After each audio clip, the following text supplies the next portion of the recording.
WhatsApp, Facebook, Instagram അതൊക്കെ കാണാൻ പറ്റും. ബൈബിൾ വായിക്കാൻ പറ്റുന്നുണ്ടോ?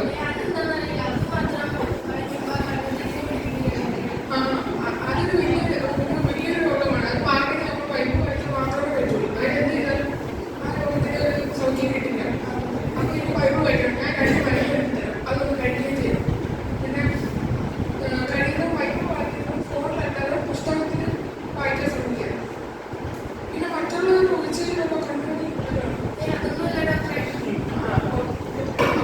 ഞാൻ ബൈബിൾ തരാം. പക്ഷെ ബൈബിൾ പുസ്തകം നമ്മൾ വായിക്കുക, അല്ലാതെ ഫോൺ വഴി വായിക്കാൻ കഴിയുമ്പോൾ തന്നെ ഈ നോട്ടിഫിക്കേഷൻ വരുന്നത് അത് അതിനകത്തോട് പോകും. പിന്നെ ബൈബിൾ വായിക്കുന്നത് അവിടെ ബൈബിൾ പുസ്തകം തുറന്ന് വായിക്കുക, അല്ലെങ്കിൽ ബൈബിൾ പിന്നെ വായിക്കില്ല. പിന്നെ വാട്സാപ്പ്, ഫേസ്ബുക്ക്, ഇൻസ്റ്റാഗ്രാം അതൊക്കെ കഴിയുന്നത് ഒഴിച്ചിട്ട് ബൈബിൾ ഫുൾ വായിക്കാൻ ശ്രമിക്കുക.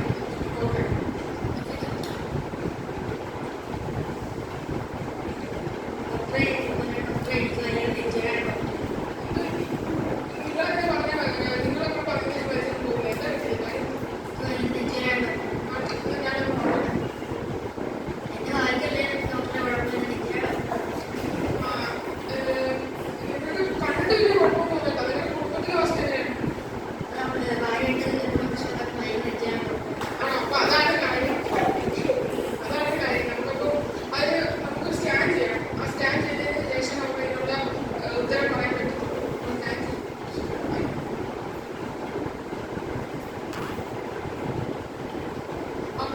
പ്രശ്നം നിങ്ങളുടെ ഹൃദയം നിറച്ച് ബ്ലോക്കുകളാണ്.